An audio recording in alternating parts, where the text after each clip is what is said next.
And, well, I thought that I was going to be doing this talk next year, conference presentation Judo, tricks for giving conference presentations, but then Kevin Lindsay had an empty slot, so he said, oh, well, can you do any more talk? And I said, well, I have these 5 talks I could probably do. I had a lot of notes for this already because it's such an interesting topic. And he said, yeah, do this one. So, the next, please. You will like it, and that's coming up in, not next year, but in about 10 seconds. Next! Okay! Ho! Two talks in one. Okay, so unlike the previous talk, which I'm ashamed of, I'm proud of this one. And no matter how much it might seem that I'm being facetious, I'm not. Everything in this talk, I swear I really, really mean it. It might be wrong, but I'm sincere. The other thing is that it might offer some insight into the way I actually think, which I'm sometimes at pains to disguise, because I'm a cynical and elitist asshole. And so if you thought I was a nice guy, and you don't want to be disillusioned, then you might want to leave the room now.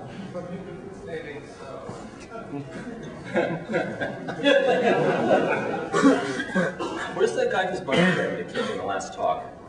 Oh, he left. Good. Okay, next please, Paul. Okay, so most tutorial speakers are actually really awful. One of the perks of doing tutorial speech at this conference is that you get to go to any of the other tutorials, and I tend not to last through more than like 30 minutes at any one of them, just because they're really, really badly organized and badly presented. And, some of that is just that these guys are, haven't done it that much and they don't have enough practice, and there's nothing you can do about that. They just need practice. And some of it, they have stage fright. There's nothing really you can do about that. You just have to get over it. Some of it's just lack of aptitude. These people are never going to be good, and there's nothing you can do about that either. But some of the stuff is actually correctable. So I picked up some dirty tricks, and I'll tell them to you, my dirty little secrets. Next. My professional secrets, I mean. Next. Okay, so I've been doing presentations at big conferences for like 5 years now. I've done 40 hours of tutorials just at this conference. I think actually right now it might be 49, because I just did 9. I've been at Usenix and Lisa and YAPC, all these like big important conferences with big important people at them. And miraculously, I'm actually the highest rated speaker at this conference year after year. Next place, believe it or not, even higher than David.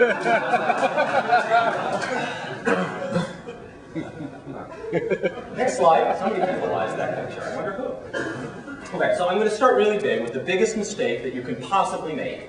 What's the biggest mistake you can possibly make when you're making a presentation? Next. Just forget to go to the bathroom before. As this lady found out. Next slide. Okay, second biggest mistake you could possibly make is going to the bathroom before, remembering to go to the bathroom before, but, well, forgetting to switch off the wireless. To the best of my knowledge, I have never actually done this. Next. Okay, so seriously, right, you don't need to come to the talk to have me tell you that, right, because either you can figure it out yourself, or you're totally hopeless and having me tell you isn't going to help anyway. Next slide. Okay, so what's the best advice I could give you that might not be completely obvious? Next, please. The single biggest mistake you can make that's not obvious is this.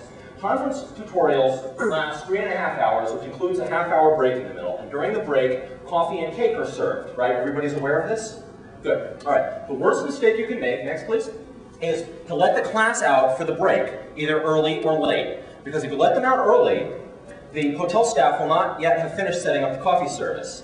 And if you let them out late, all the other classes will have gone and eaten the best cakes already, and you will get slammed on the evaluations. Because the cake is the high point of the tutorial for most people.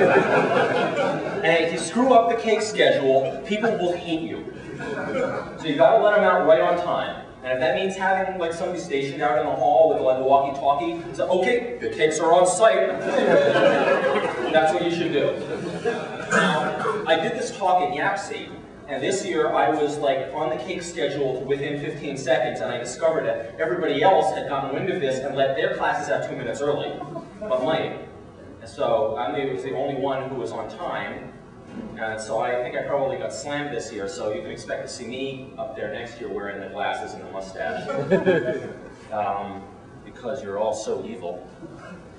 Next. Okay. So I gotta give some small nod to content here. This is conference presentation Judo, and I hope you came here expecting me to talk about cake and not about content. because that's what, most of what I'm going to do. But I got to get content out of the way, so I'm going to deal briefly with content, just to get it out of the way. Next slide. There's three really important factors that you need to remember when you're giving a good presentation. Three most important factors are, well, delivery,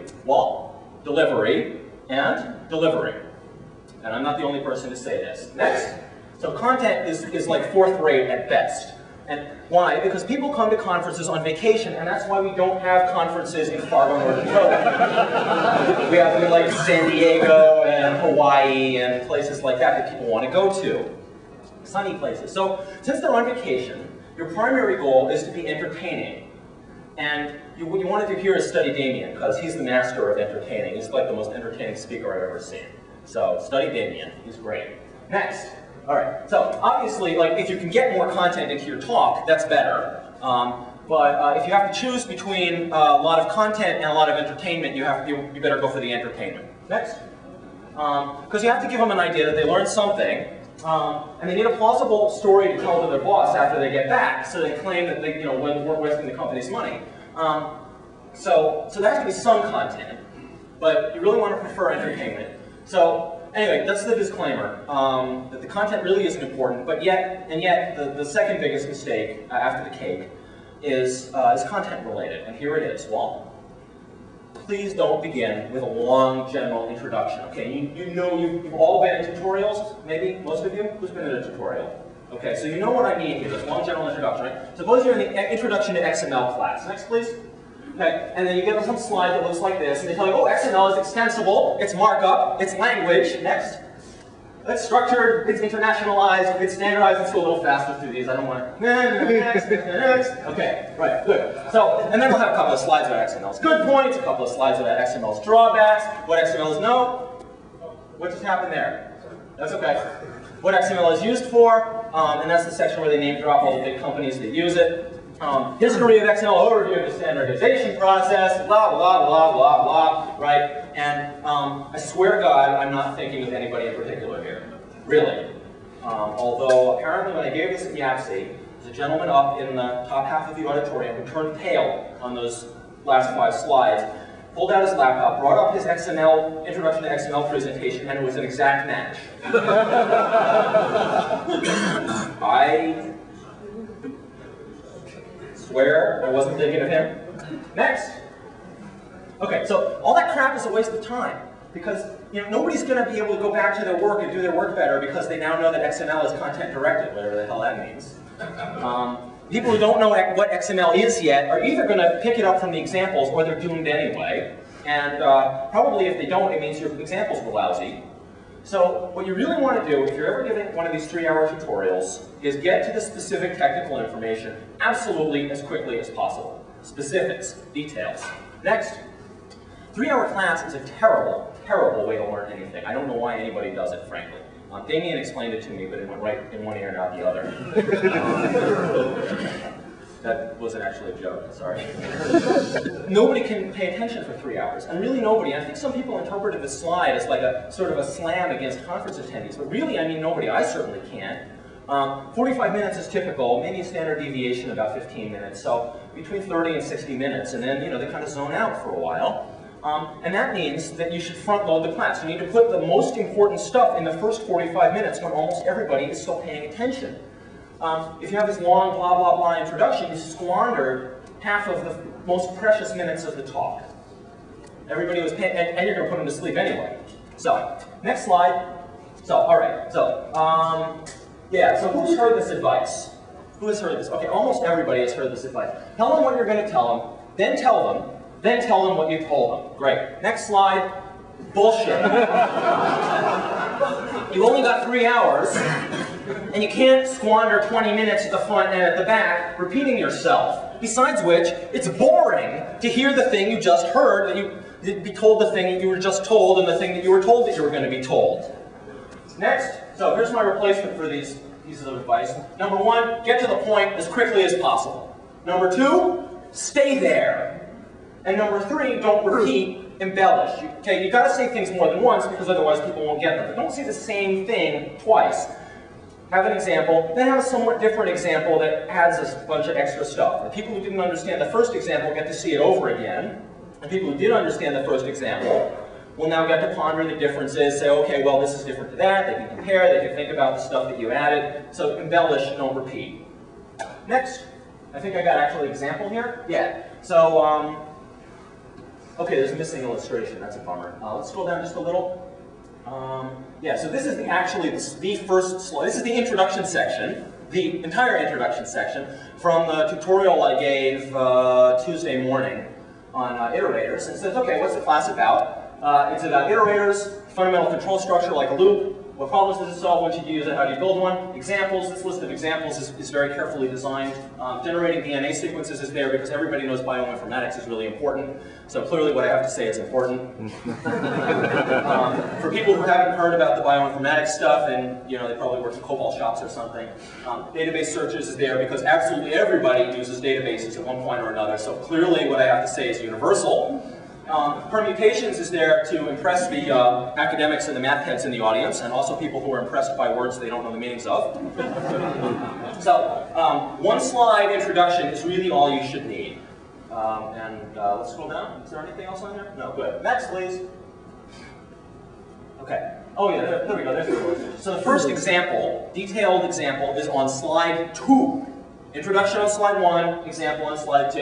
It's the actual application. And a biologist sent me this question, okay, I have a pattern like that, I want to produce the corresponding list of strings. Those things in angle brackets are like wildcards. And then he had recursive code, which I show on slide 3. So the code first appears on slide 3, really diving into the details right away. Then I discussed the real severe problems, practical problems with this recursive approach, that's like 4 and 5. And then the solution, which is iterators, which is what the talk is about, appears almost immediately thereafter. No introduction at all, hardly. Next slide. Okay, so enough about content. Back to cake. You want to have pictures on the slides, because even if they're totally irrelevant,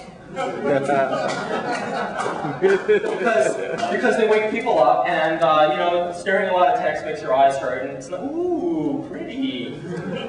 I think this actually may be the single best slide I've ever made. No, I don't have enough time. Next. Relevant illustrations, of course, are okay also.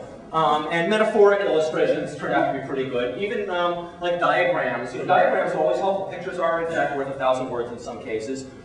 It's good to have bright colors, but not required. Line drawings are perfectly okay. I like to have pictures that commit abominable puns. This was the illustration from the first slide in my Tricks of the Wizard tutorial in the section on auto-loading.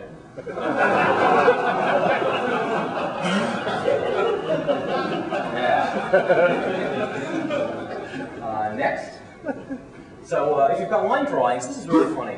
Make the lines 2 pixels thick, not 1. And it's not like the 1 pixel ones aren't completely legible, but for some reason the 2 pixel ones just look a whole lot better. And it took me 5 years to figure that out. I felt like such an ass when I realized it. You started in 98. What? You started in 98. Yes, I started in 98. 5 years from then. Right. 2003. Next.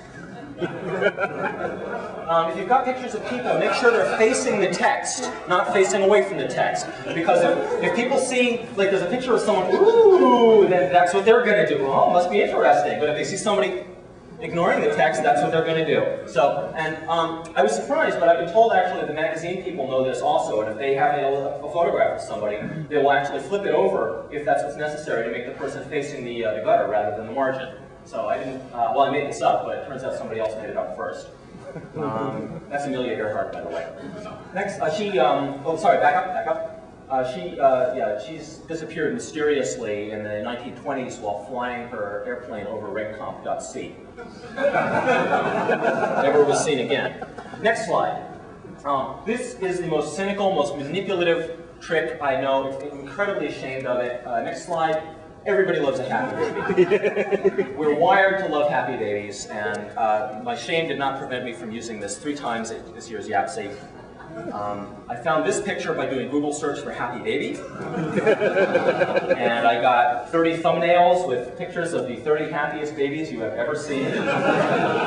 So I recommend it. We're just wired to love happy babies. And people have now sent me mail saying, I hate happy babies. But don't you believe it. You can't fight evolution, folks. Next slide.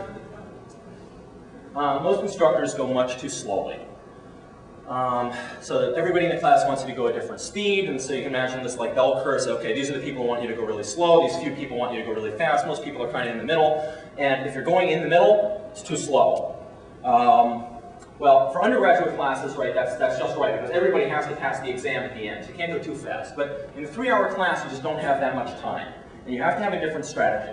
So, what's a typical student going to get out of this class that he actually sleeps through 30 to 50% of? He's going to get maybe 1 or 2 specific techniques, and the groundwork of general understanding and principle from which he can then like go back and look at the notes or do some studying later on to fill in. Now, slower students are going to get that much regardless of whether you go quickly or slowly, as long as you don't like zoom along. Faster ones are going to get more if you go faster because you presented more. And so I usually, on that bell curve, instead of targeting the 50% mark, I try to target about 80%. So that about 80% of the class thinks that I'm going rather more fast than they would prefer. And that has worked very, very well for me. Very well. Next slide. Because no matter what speed you go, nobody is going to get everything. People are going to get lost or fall off the bus, they're going to fall asleep like this guy did. So the way you fix this is you have synchronization points through your talk.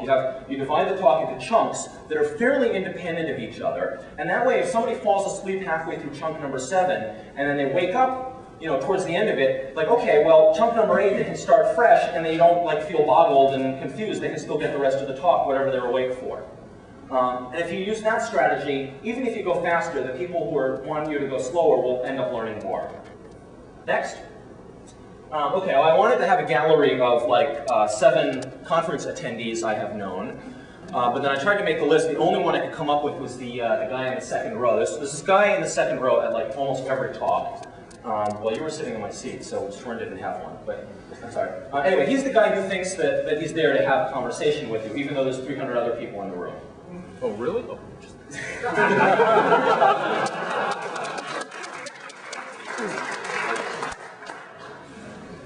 So I don't know why he always sits in the second row on the aisle. I have no explanation for that.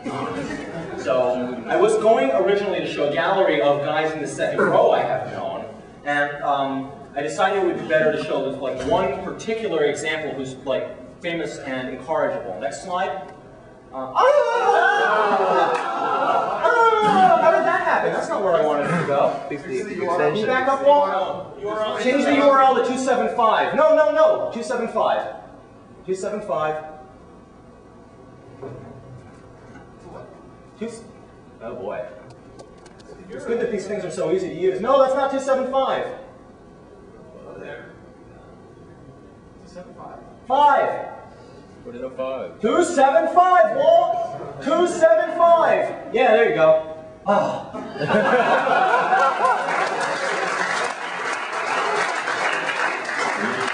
Oh, wait, how did that get in there? Next. There we go. After I had identified this guy, and then I, like, you know, oh, it's the guy in the second row, and then, like, it was like 6 months later I realized that, well, anyway, now you know my dirty secret. Next! My talk is not in the second row. I can't hear you. Okay, and somebody in the audience asks a question, which Sarathi was not doing. He was making a manifesto of some sort. I always want to repeat the question because the person in the audience, first, they don't have a loud voice, and second, they don't have a microphone, and third, they were facing away from everybody else. What do you mean I don't have a loud voice? I mean you don't have a loud enough voice, fool! So, anyway, if you couldn't hear the question, you want to ask them really politely to repeat it. You don't want to holler at them, speak up! Because, you know, a lot of people aren't trained in, unlike Adam, trained in speaking in large rooms, and they're kind of nervous, and you don't want to put them on the spot. So if you can't hear them the second time, just say, well, I can't hear you, and I'll answer your question afterwards. Be kind. Yeah, right, me telling people. Next. This is good, it's accordion section. You never know how long the class is going to take. No matter how well you plan, people ask more questions, it might run 10 minutes over. People ask fewer questions, it might run 10 minutes under. You have no idea. And here's one thing that bugs the crap out of me about conference attendees. If you finish, you run out of time early, you finish on slide 111 out of 120, The evaluations will all say, he didn't finish the material, bad time management, I paid for all 120 slides, right? So you always want to end on the last slide, even if that means skipping slides 103, 105, 107, 109, 111, 113, 115, 117, and 119. Because if in the last minute of the class you are on slide 120, nobody will complain, no matter how much you skipped. And that's the part that bugs me. Okay, so, next slide. You want to have the class end with an accordion section, which is a lot of little tiny independent subtopics, and when you get to that section, you can skip half of them or a third of them or every fourth one or whatever seems appropriate at the moment, and you can fine-tune the timing of the class down to the last 3 minutes. Next slide. Okay, bonus section. While you're making your class, you're sure to cut out some slides, or you find out that the talk is too long when you do a practice session, which you should always do. And then you have to cut out 20% or 30% of it or something. You might add a section to a tutorial you did last year, and then you end up taking out some other section to make room. Don't throw that stuff away. Instead, stick them in the book at the end, after the slide that says thank you very much, and then you call it the bonus section. You don't want to call it the random crap I almost threw away. Because that's suggested as negative value, but really it does have positive value. You're not going to discuss that in class because you don't have time, that's why you cut it, but it'll be in the back of the book. Next. There's at least 3 functions there. One of them is that if the class runs over time, you have some extra material prepared to save your butt, in case nobody has any questions. It's also valuable for the customers. That's what you folks are, customers. And I actually do, believe it or not, want to deliver as much value as I can. And best of all, it prevents stupid complaints on the evaluations. Hey, didn't have anything extra in the book. So people will have every possible complaint. And this one will defuse that one. A lot of presenters will take some random piece of shovelware RFC or a documentation file or some academic paper and stick it at the back of the book for exactly this reason, but the bonus section is really much more valuable, clearly, because anybody can get RFC, right? Next. Okay. Digressions are okay, but only if they're either relevant or short. And second order digressions, which I mean digressions in the middle of your digression, next, they're okay too as long as they're relevant and short. Third order digressions, don't. Next, evaluations are mostly worthless. I hate to disillusion you folks, because every possible complaint appears. Somebody will complain you went too fast, someone else will complain you went too slow. Right? Somebody will complain there wasn't enough extra material in your book, but if there is extra material in your book, somebody will complain you didn't cover everything in your book. Somebody will say, oh, well, he followed the book exactly, I could just have read the book, what was the point? Somebody else will complain, didn't stick close enough to the book, I couldn't follow along. Somebody will say, oh, he didn't answer enough questions. Somebody else will say, he wasted too much time answering stupid questions. Really, this happens, and that's why I don't look at it anymore. Right, well, anyway, next, you don't want to let this get you down, because you can't win. So you want to do the talk in a way that preserves your own dignity and integrity. You have to, okay, I did a good job, regardless of what those whiners are complaining about. So if you're happy enough with the talk, that has to be enough for you. I mean, that's good advice for life in general, right? You can't count on external validation, so you have to be happy with yourself. And I guess God has to be happy too, if you have a God. Next. Okay, so who's heard this advice? Always begin with a joke. Okay, quite a lot of people. Yeah, next. That's also bullshit, because not everybody has this jokey personality that can tell jokes. So if you don't have a jokey personality, you try to force it and tell a joke, and you're standing up there, well, a priest and a rabbi were taking a canoe trip, right? It's just not going to work. So you have to have a stage persona that works for you. Probably that's going to be like your regular persona, only a little bit more. And you want to play to what your strengths are, not your weaknesses, and that means you have to know what they are. Mine is hollering. So I holler a lot. Next, if you've got stage fright, it's good to have a good friend come and sit in the front row, somebody with a friendly face. Is Kurt here? Kurt, did you show up? That's a shame. He actually told me he might. Anyway, then if you get nervous, you can go and focus on your friend. And you see this friendly face looking at you, and you feel less nervous. So I like to try to get Kurt here, because as you can see, he has an unusually cute, cute, friendly face. And also, next slide, he always laughs at all of my jokes. Next slide. Really, really loud. Always a good thing. Next.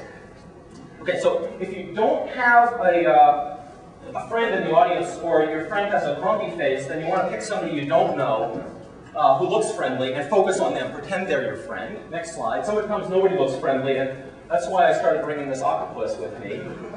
His name's Placido, and so then, like, if I ever get nervous, I look over and there's Placido, like, waving his little tentacle at me. Placido likes my talk.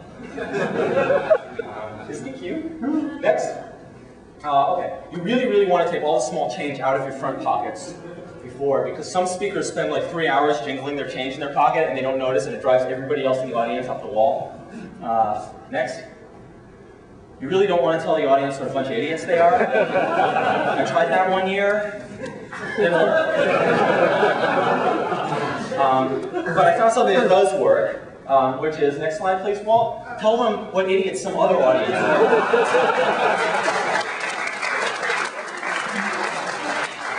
So, oh my God, I'm so glad to be at this conference because you're so much smarter than the folks I talked to last week. Okay, next slide, even if it's not true.